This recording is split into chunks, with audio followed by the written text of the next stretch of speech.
Natumbok na sa Traffic Enforcement Agency of Mandaue Team ang nanag-iya sa duha ka truck nga daw galumba, mi counterflow ug mi overtake gani sa ubang mga sakyanan nga nagsubay sa daan sa may barangay Kasuntingan sa Mandaue City. Ani ang report.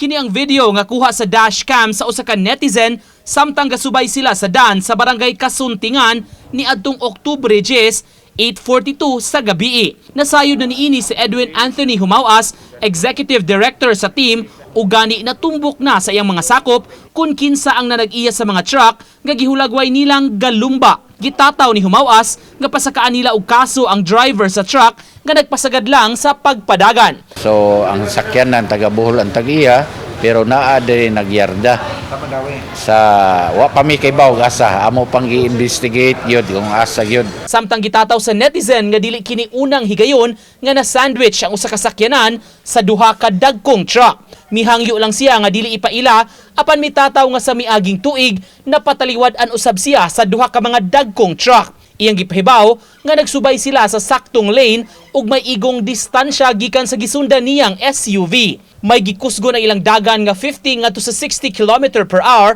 dihang mi overtake ang nagunang duha ka dump truck ug mi counterflow ang ikatulong nga dump truck. Kani nagpadala pa siya og hulagway kagabi aron pagmatuod kung asa sila nga lane nagsubay ang gimaneho nga sakyanan.